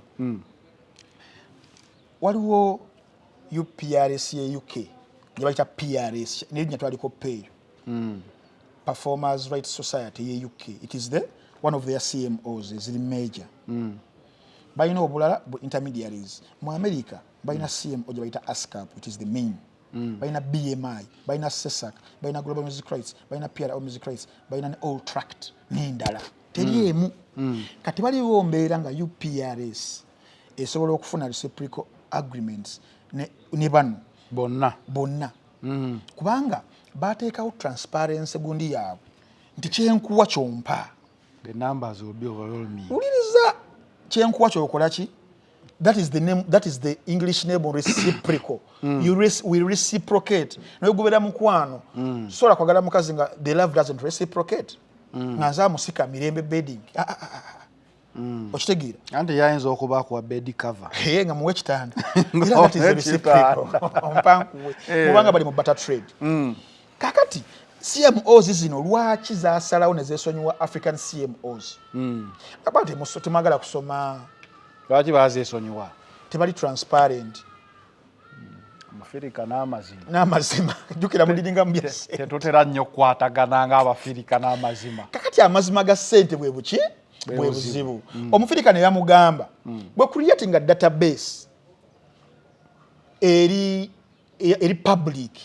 Ngeri accessible. Ngeri accessible. Buli omu alaba. Buli mulimu gw'ofuna oguteekeyo. Buli mu code bayita ISWC, International Standard Musical Work Code. Ero yamba oku identifying a composition enyimbo code eringa serial number. Eyoku ssente. Buli omu alina eyiye. Buli luyimba lulina olwayo. Lwaki? Tusobola okukola oluyimba lumu. Nga lulina erinnya lyerimu. Oba abantu bataano. Walaba engeri gye baddamu ennyimba za fire. For example, rhythm z'aba Jamaica. Rhythm ebeerawo emu. Yes. Neyimbwako abayimbi abiri. Naye buli omu alina copyright ku yo. Definitely buli omu alina kibayita ISWC. Osobola okukola oluyimba n'olukola mu remix. Nyimba zibeera bbiri naye nga ziri different. Yes. Oba okitegeera. Ne composition osobola okukola kaliwo kibayita ekirala kibayita ISRC. International Standard Recording Code. Eyo nayo identification gun software asobola oku-identifying oluyimba nti nno lwawukana ku luno. That is ekiri ku database yaki? Database yaabwe. Ebintu weebityo. That is called metadata. That has ISWC and ISRC. Ne abagamba n'obagamba mutuwe kye bayita clean ownership splits ku buli kiyiiye. Kituyambe okumanya nti bannange mba mutugamba mwasowoza miliyoni 2 ddala zeezo temwatoddeko. Ennyimba ezimu okubeera nga tezirina codes zino ne muzitubbiramu. Kati nga Africa tetulina technology yaki oyo ne batwesonyiwa. Tegeeza ebintu bya copyright bino. Kati ate birina technology alinga wa banking system. Webale. Kati aleguza nayo ne bakulimba. Tuli mu crisingira mu America. Crisingira mu ekuki. Bya kiyaye, bya kifere. Unless kubanga nagenze nenkebera nabade ne sakozo ntukebera website ya UPRS. Baba ne bagiteekayo. Ba members kwe bali abatonotono n'emirimu tegiriyo.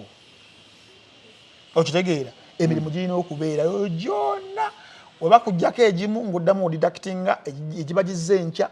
That is the update and also the audit every after a quarter byabalemerera. And then you lie Ugandans that and then you lie Ugandans this is an resolve mukono because omusajja watu aba wa the juggernaut agenda mabuloka ge agenda mu cabbage ye musajja watu okitegeera wavaawo nga Elizabeth Namboze mukazi watu mu byobufuzi tafuddeeyo mu America ono system ye ekoleetyo ku reciprocating nono kati copyright yeyo bwe yazzi ffe nga abayimbi twazimu ku maanyi tutandika n'okugaba enamba zaffe ez'essimu nakolabyo mukunja akotadde ku ntandaalo. David Lutalo Daudi yazze naye welcome gye yafunye mu digital marketing teyabadde nnyangu naye olwaleero ninakendabye nga kyamukoledde. Yakoze oluyimba n'abavuma amatama bafunta biki waliwo yazze mukambwe muzibu basenya kati bawandulira buli bana omusajja yazze mukambwe naye kyakituufu ekyabaddewo omusajja yagwa omusajja kiki kuba bali abakoze akatambi bagambye kuno kwa tetukulabanga wogabire namba y'essimu Chameleone agamba 07 nayo mumpe ku mirimu naye ate ngono yagamba yaze mu digital marketing kale kati kansoko mpisawo ba sponsors bange balo tugenda kukomawo tetugenda kodda mpisawo munange bamuyita Beaver Organic Dr. Richard Senjobe yes yagamba nti ajjanjaba endwadde zonna ngajjanjabisa butonde agamba nti emmere eddagala gyali mugendeeyo abalina endwadde zonna pressure sukaali musujja endwadde ez'ekyami ez'omu kisenge wake up call wali endwadde ez'ekikyala family planning kugamba buli bulwadde bonna boyinza okubeera ng'olowoozaako boyinza okubeera nga bukusumbuwa Beaver Organic yagamba Dr. Senjobe ayinayo sirapu gyayinza okuwa gobanja namusasula ojajjani oli Haji Kabogosa yayinza okuyambako Haji Yasinikiza yayinza okuyambako yajjanjabisa butonde bambi tekina kyakuwa kirala kyonna ye ali ku butonde so mugendeyo ku Hamu Mukasa Road kizimbe kiwanvu nnyo bakita Beaver Organic mujja kuba mumusangayo kya green kigambo kya orange yes mujja mumusangayo tulina banafa abalaba Job Giant ku bantu mwenna katuli mu mbeera ey'okunoonya emirimu n'okukyusa emirimu oyinza boyina mulimu gw'olina bakusasula kitono bakandaliza sigo wayagala kati ogenda ku website eno www.jobgiant.net kuliko abanoonya abakozi abanoonya bakafulu tegeeza lutala agende ku Job Giant gyaba ateeka ennamba nedda akenamba kanzise kati Job Giant yeeriwo okubeera nga lutindo gwanoonya omulimu naawe agulina okubanga mwesisinkanaawo era gyagendako bulungi nnyo emirimu gyagirabako abagirina abagigabye naddala mu skills ez'enjawulo kyonna kyewasoma ebyenjawulo byetusomye n'oba ng'okinamu certificate diploma degree PhD masters na biki byonna emikisa giba miyitirivu nnyo naddala mu ggwanga erya Uganda mu East Africa n'ensi yonna okutwaliza awamu ojja kuteekayo CV yo system ekitunule bulungi eberenga egikuyamba nako oba sinakindi okukuba ku namba y'essimu 0749 052000 abeyanaffe aba Job Giant toddamu kunoonya mulimu gufuula mulimu nga Job Giant weeri genderayo ddala bannaffe abalala of course beba Apple Studio bo bagamba nti basomesa enkola eya artificial intelligence abaana kababeere bato kababeere bantu bakulu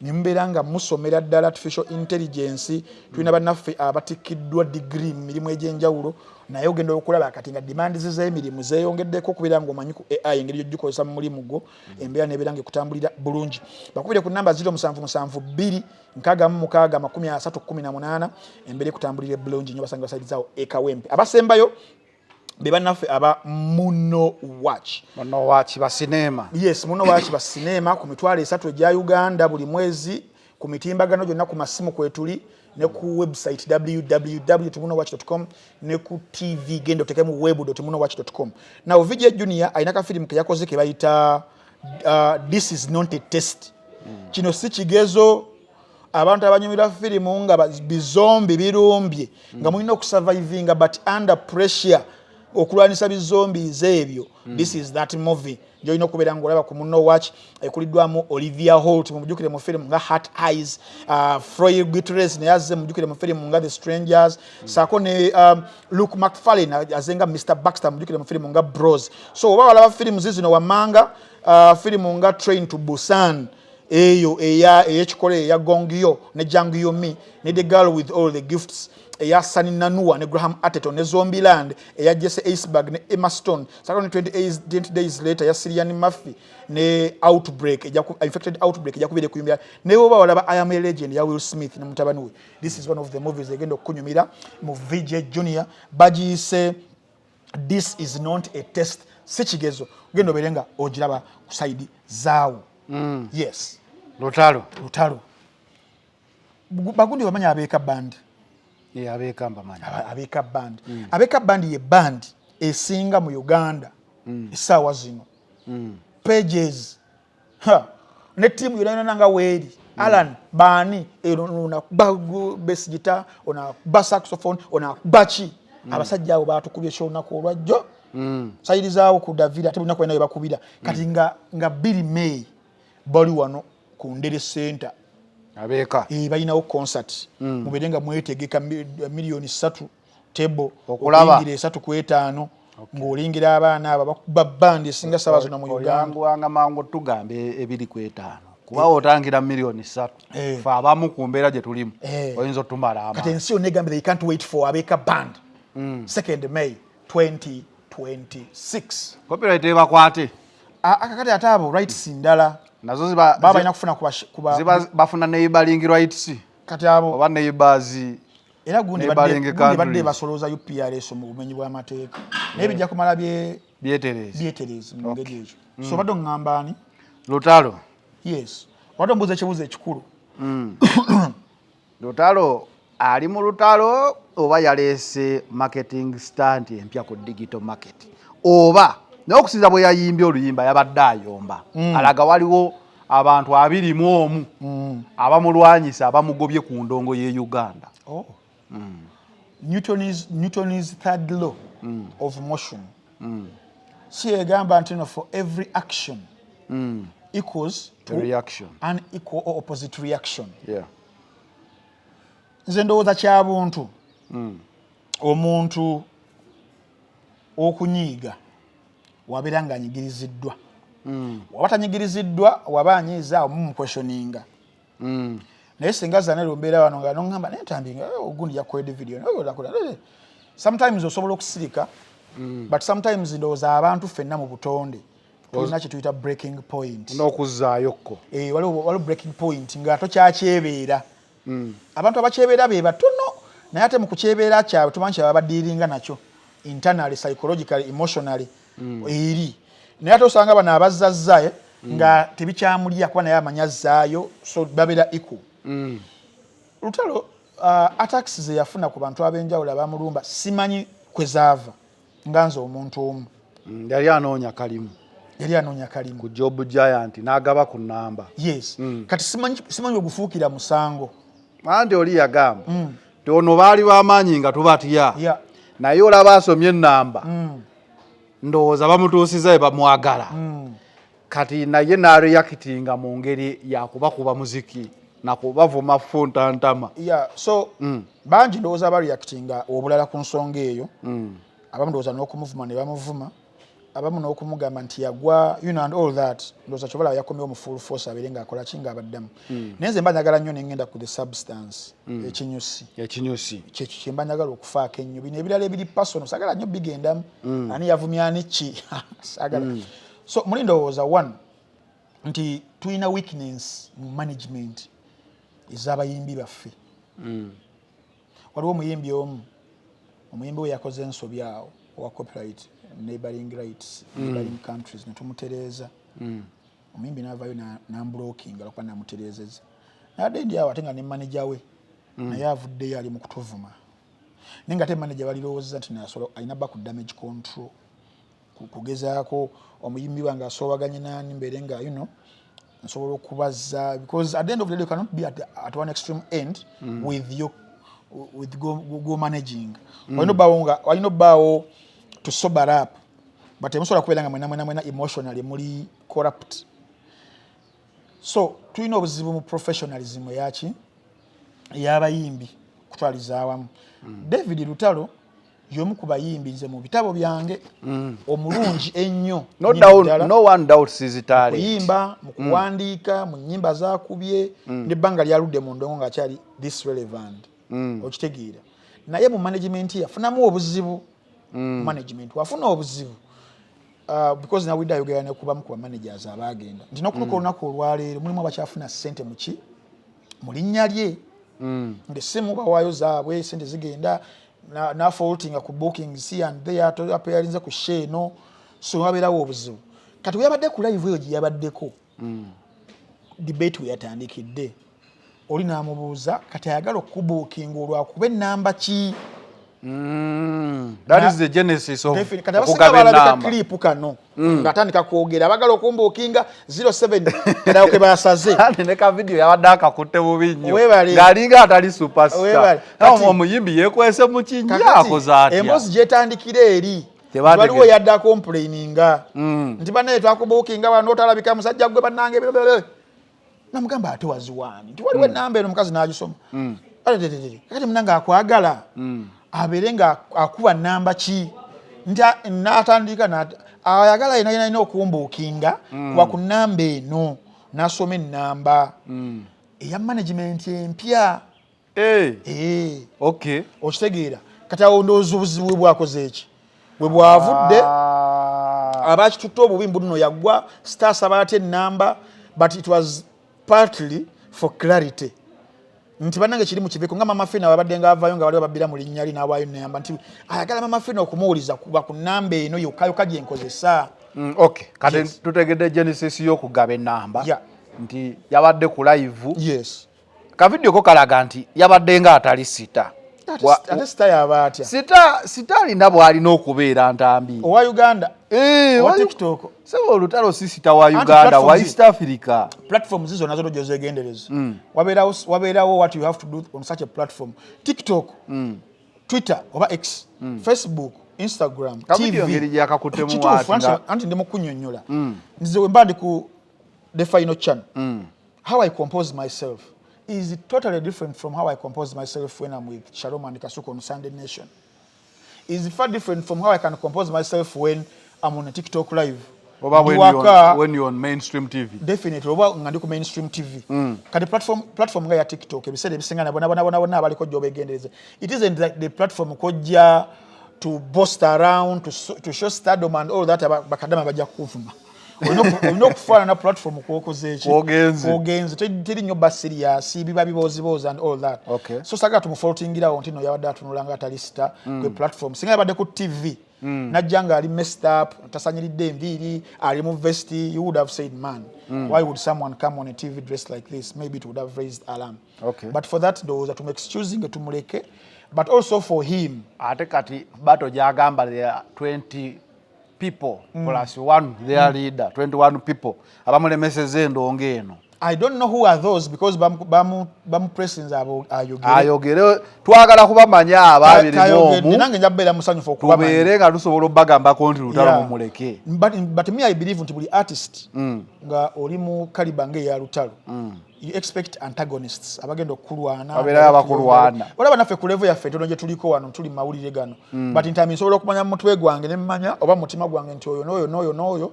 tukwatagana abo bankuba balina bye bakola behind my back nebimu nembimanya nene ngambye bisujja kubiteeta mu public kambirwane externally kambirwane internally bireme kujja kubeera nga biteekawo fracas so I would have expected mwami Lutalo but as a person ya breaking it down we are going to breaking point but I know kubeera nga akikumidde ebbanga nga wano yagambye nedda kati kijja kikole kijje but I believe you musajja abadde talina nnyo sketches za ntalo ng'omuntu abadde musajja jirijo emabega atavaayo nnyo kola stanti kulwana kuyomba record ye badde nnungi but then we have to ask lwaki kati essaawa zino yaseereddemu kiba kitegeeza naye yatuuse kyeyeetika nga kizito nga kimuzitooweredde n'agamba kankyetikkule nkikubaawo weto badde olunaku olwaleero in focus with Frank Antambi tugenda sukkawo olwaleero we out